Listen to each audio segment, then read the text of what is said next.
Здравейте, мили хора! Тази сутрин си мислех нещо, което искам да ви споделя. Замислих се за това как като сме били малки сме си представили, сме си мислили и сме искали да станем някакви лекари, архитекти, инженери, всякакви най-различни професии, да станем известни, богати, каквото и ще е. И още от малки, когато дори са ни правили прощапулници и там трябва да хващаме различни предмети, нали? Те ни слагат някакви неща там, които да показват различни професии. И се замисли как още от малки ние сме програмирани за това да избираме да бъдем какви като професия и съответно по-късно се идентифицираме с нея, че ние сме точно тези хора.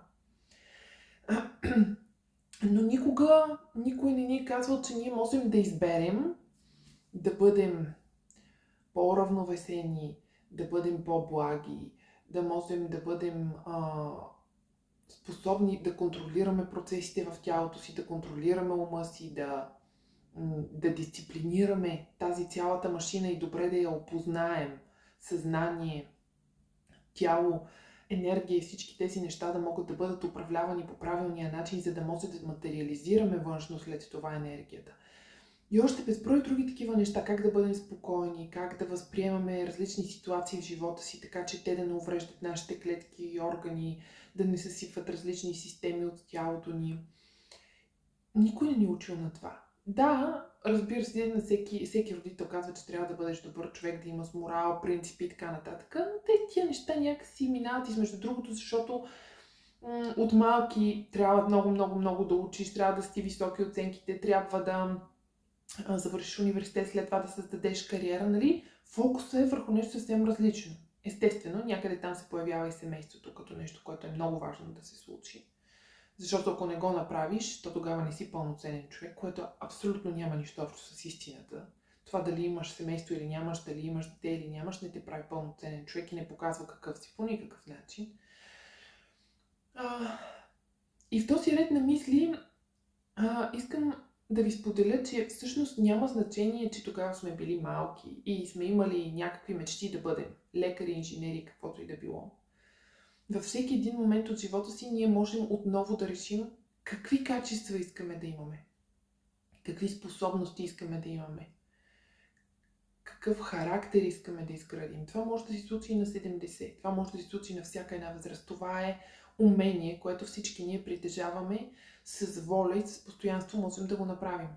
Нищо не е даденост.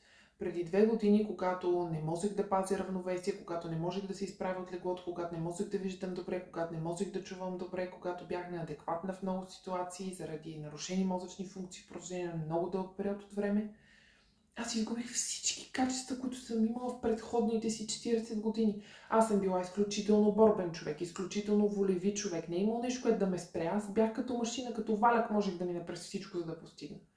Но в момента, в който мозъка ми излезе от строя, на основния инструмент, с който аз винаги съм работила, повярвайте ми, увереността ми се изпари, смелостта ми се изпари, безстрашието ми се изпари, всичко отиде по дяволите, нали? Баланс, всичко отиде по дяволите. Те не просто се изпариха.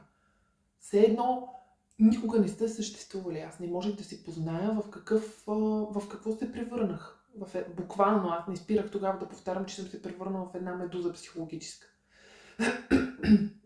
Не случайно, разбира се, след това отключих паника, атаки и всякакви други неща, които аз винаги съм казвала, ама това е за слабите характери.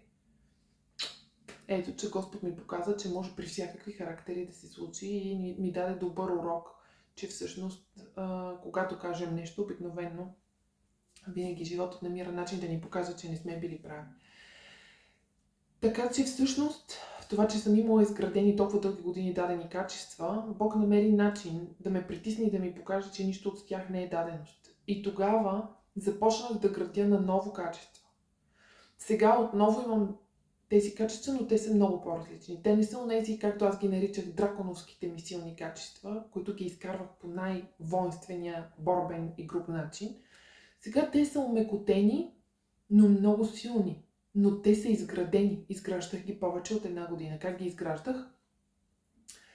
Хубавото, че с качества, които си имал, е, че имаш много голяма база с спомени. И когато тези спомени постоянно ги въртиш в главата си, когато си бил борбен, когато си можел да се справиш с най-различни ситуации, ги вадиш подробно, ги повтаряш по 1 милион пъти в главата си и вече, както знаем, учените доказаха, че няма разлика дали нещо се случва във въображението ни или в действителност за нашата психика и тяло, тя се обучава. Така то аз малко по малко започнах да възвръщам тези качества. Но тогава си дадах сметка, че аз мога да създам и нови. И в тази 1 година и половина, в която аз през почти по-голямата част от времето лежах, аз реших, че ще използвам това време, за да създам и онези качества, които на мен ми липсват, защото видях, че мога да изградя всичко. Не само аз, всеки човек. Въпросът е на постоянство и на работа. И когато става дума пък за нови качества, които не съм имала, тогава вече нямам база данни от миналото си, започнах да си създавам ситуации, абсолютно имагинерни в главата си, в които аз реагирам по определен начин, с онези качества, които бих искала да имам, да реагирам по конкретен начин и започнах да създавам най-различни ситуации в главата си, в които да мога аз да реагирам по този начин. Виждах ги в главата си, усещах ги с цялото си тяло.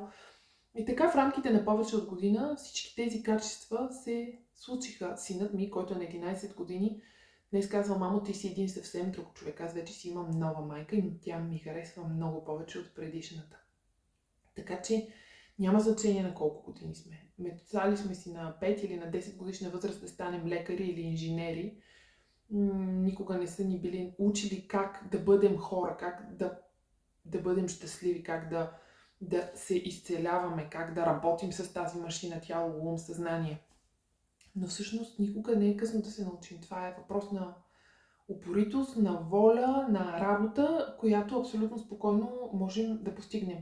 А също така, когато го направим за нас и ако имаме деца, можем да го предадем на тях, защото виждам как едно чисто съзнание детето ми, което от много малък го учи на всички тези знания, виждам как той на една много крехка възраст прави неща, които аз съм се научила на много напреднала такава и той ги прави с абсолютна лекота. Той няма никакъв проблем с тях. И не защото той е специален или аз съм специална, просто защото е въпрос на знания, които са ти дадени на време, когато ти си чист като душевност, когато съзнанието ти не е обременено. Всички тези неща, те са дълбоко в нас и е въпрос на избор дали искаме. Никой не казва, че трябва да го направим по никакъв начин. Това е личен избор на всеки един човек, дали иска да върви по този път или не иска. Аз просто ви споделям една опитност, но каквото и да искаме, можем да го мечтаем и на 40, и на 70, и можем да го постигнем. Това, че аз съм го постигнал за 1 година, не означава, че вие не може да го постигнете за 5 дни, или пък някой друг да го постигне за 10 години, или няма значение какво е времето. Всяка една душа си има нейния път и нейното време, в което да извърви, да изработи всички тези неща. Така че просто трябва да се оставим на процеса, да вярваме и да се доверим, че има сила, която ни води по този път и ние имаме абсолютното право да се слеем с това информационно поле и да получим от него всяко знание, всяка нужна способност, потенциала го имаме. Необходимо е просто да ги развиеме и с постоянство и с работа. Така че мечтите за това какви да бъдем, както можем да постигнем професията, можем да постигнем и човека, който искаме да бъдем. Въпрос на избор е. Пожелавам ви вълшебни дни. До скоро!